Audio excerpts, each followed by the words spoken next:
ये टास्क चला था 6 घंटे। कोई भी नहीं चाहता था कि रजत फिर से टाइम गॉड बने, कि आपके कर्मों की सजा आपको यही मिलेगी। तो बिग बॉस में हो चुकी है एक और सबसे बड़ी फाइट। टाइम गॉड का टास्क होने वाला था एंड इस टास्क में इतनी सारी फाइट हुई थी कि बोल ही नहीं सकते। बहुत लोगों का समीकरण फिर से चेंज हो चुका है और घर में और भी बहुत सारा हुआ है। तो देखते हैं क्या हुआ था टास्क में। तो टास्क कुछ ऐसा था, 4 दावेदार थे टाइम गॉड के, अविनाश, रजत, श्रुतिका एंड चुम। इन 4 में से कोई एक टाइम गॉड बनने वाला था। तो बिग बॉस ने टास्क में कुछ ऐसा बोला था कि जो ये राउंड वाला है इस पर आपको चक्कर लगाना है, जिसके भी हाथ में से पानी पहले गिरेगा, मतलब जो बकेट है उसमें जो लाल निशान है उससे जिसका भी पानी नीचे चला जाएगा वो टास्क से आउट हो जाएगा। तो जैसे ही टास्क स्टार्ट होता है रजत दलाल पीछे से भाग के आगे जाता है और उसके आगे जाने में उसको धक्का लग गया, मतलब अविनाश को धक्का लगा। तो उसने बोला कि भाई ऐसा नहीं कर सकते टास्क में, मतलब आपको आराम से चलना था टास्क में।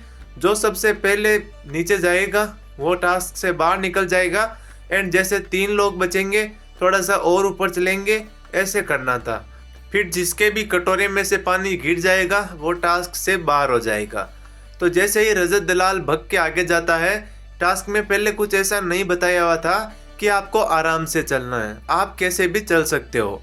पिछले सीजन में जब ये टास्क हुआ था तो ये टास्क चला था 6 घंटे और इस बार ये आधा घंटे भी नहीं चला। तो जैसे ही रजत दलाल आगे जाता है श्रुतिका नीचे चली जाती है। अब सब लोग बोलने लगे कि रजत को बाहर निकालो, क्योंकि लेकिन रजत दलाल पीछे हटने वालों में से तो है नहीं। कशिश संचालक थी तो कशिश तो रजत की साइड ही लेगी क्योंकि अभी वो इसके ग्रुप में है। तो कशिश ने सीधा बोल दिया कि सबसे पहले रजत भागा, लेकिन टास्क में कहीं भी ये नहीं था कि आप भाग के नहीं जा सकते। तो सबसे पहले श्रुतिका नीचे गई तो उसको बाहर निकाल दिया। अब लड़ाई यहीं से स्टार्ट होती है। पूरे घर वाले रजत दलाल के ऊपर आ जाते हैं कि भाई तू तो ये है, तू तो वो है, तेरी वजह से टास्क खत्म हो गया। लेकिन जब बिग बॉस ने श्रुतिका को बोला कि आप तो बाहर हो गए, लेकिन आपको एक अपॉर्चुनिटी मिली है कि अगले राउंड के आप संचालक बनोगे। तो जैसे ही श्रुतिका संचालक बनती है भाई वो बहुत ज़्यादा खुश हो गई थी, क्योंकि उसको पता है श्रुतिका अगर संचालक है तो संचालक का फैसला आखिरी फैसला होता है, उसमें बिग बॉस कुछ भी नहीं कर सकते। तो जैसे ही श्रुतिका संचालक बन गई, अब उसको पता था कि वो रजत की वजह से बाहर निकली है तो वो रजत को बाहर निकालेगी। पूरे घर वालों ने तो बोल दिया था कि चलो श्रुतिका निकल गई कोई बात नहीं, अब टास्क को आराम से खेलो, भागना कोई मत, सब आराम से चलो। लेकिन अब यहाँ पे एक नई एंट्री होती है चाहत की। चाहत आती है और रजत के कटोरे का सारा पानी गिरा देती है। अब सारे घर वाले उस बात से डिसएग्री थे, क्योंकि पहली बात तो चाहत कंटेंडर नहीं थी, मतलब वो तो बाहर थी और बिग बॉस ने साफ बोला था कि बाहर वाला कोई भी इन्वॉल्वमेंट नहीं कर सकता। लेकिन चाहत जाती है और रजत का कटोरे में से पानी नीचे गिरा देती है। अब रजत ने तो सबको बोल दिया कि मेरे साथ अनफेयर हुआ है और अगले राउंड में मैं संचालक बनूंगा तो मैं भी अनफेयर करूंगा, चाहे फिर पूरा घर मेरे खिलाफ हो जाना। रजत का बात साफ था कि जब मेरे बारे में कोई नहीं बोल रहा है तो अगले में जो मैं करूंगा वो तो करूंगा, आप उसमें भी मत बोलना। तो चाहत ने गिराया। 2 लोग ने रजत को बोला कि भाई चलो हम मानते हैं आपकी गलती नहीं है, एक है चुम, एक है अविनाश।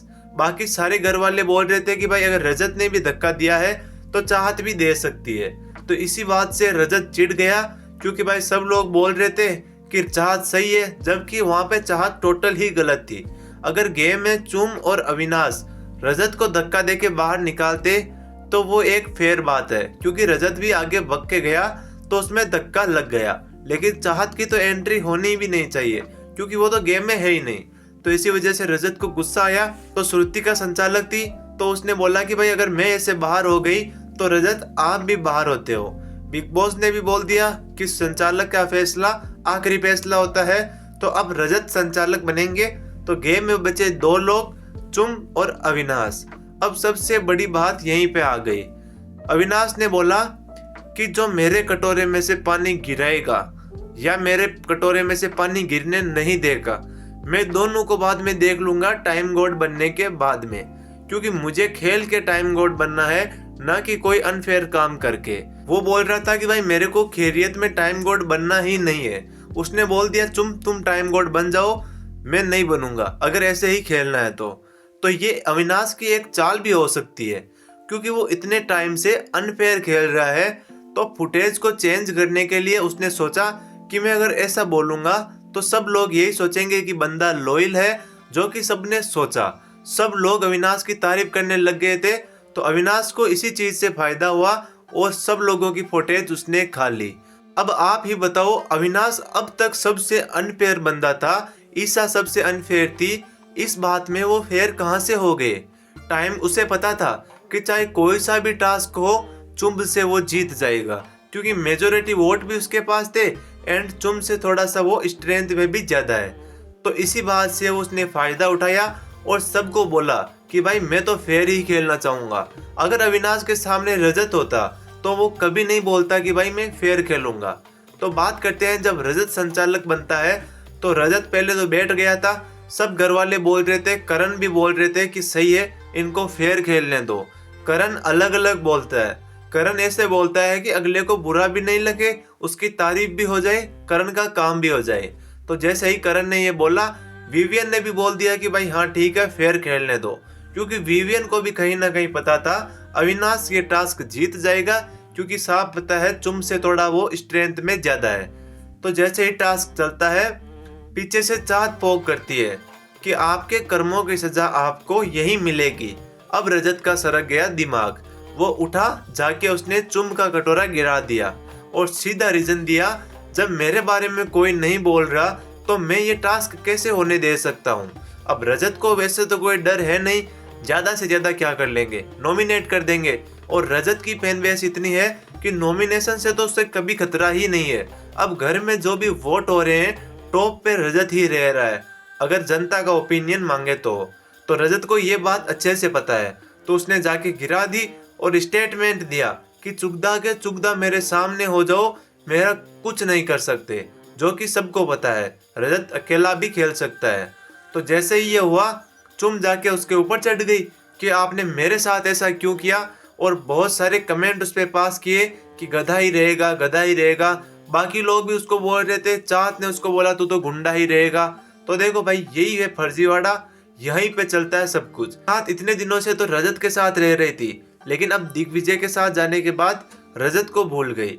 और बाद में रजत ने भी स्टेटमेंट पास किया कि जो चाहत ने बोला है, अब आने वाले दिनों में उसको रुला नहीं दिया तो उसका नाम रजत दलाल नहीं है। तो ये तो देखना होगा रजत भैया क्या करते हैं। अविनाश अभी टाइम गॉड बन चुका है, तो देखते हैं कि अविनाश अब आगे आगे क्या करता है। उसने बोला था कि जो उसको मतलब फालतू में टाइम गॉड बना देगा या उस टास्क में जो भी कोई लफड़ा करेगा तो उसको वो नहीं छोड़ेगा। तो उसी चीज के ऊपर रजत दलाल ने स्टेटमेंट पास की कि अविनाश जो हो कर लेना, मैंने मेरा बदला लिया है, तेरे में जो। तो अविनाश के ऊपर भी रजत ने स्टेटमेंट दिया कि तेरे से जो हो कर लेना, मैंने मेरा बदला ले लिया, अब मुझे कोई फायदा नहीं, मुझे कोई मतलब नहीं। तो तू जो कर सकता है कर लेना। क्योंकि आपको एक बात बताता हूँ, अविनाश स्मार्ट प्लेयर है, वो सबको पागल बना रहा है, लेकिन चाहे वो कुछ भी बोले, टाइम गॉड तो उसको बनना था। उसे पता था कि भाई ऐसे करने से तो तुम टाइम गॉड नहीं बन सकती, चाहे वो कुछ भी बोले। लेकिन अब अविनाश जब भी नॉमिनेशन की बात आएगी तो सीधा वार करेगा करणवीर के ग्रुप पे, क्योंकि ना तो उसको दिग्विजय पसंद है, ना करण पसंद है, शिल्पा को तो वो बिल्कुल पसंद नहीं करता। तो ये एक उसका गेम प्लान है। अब आगे देखने वाली बात होगी कि और क्या मजा आएगा, क्योंकि अविनाश के टाइम गॉड में भाई बहुत ज्यादा लफड़े होने वाले हैं। तो चैनल को सब्सक्राइब कर लो सबसे पहले अपडेट पाने के लिए, एंड सबसे बढ़िया भी। और कमेंट करो आपका फेवरेट प्लेयर बिग बॉस में कौन है अभी, और आप किसे जीतते हुए देखना चाहते हो। वीडियो को लाइक कर दो, मिलते हैं अगले वीडियो में।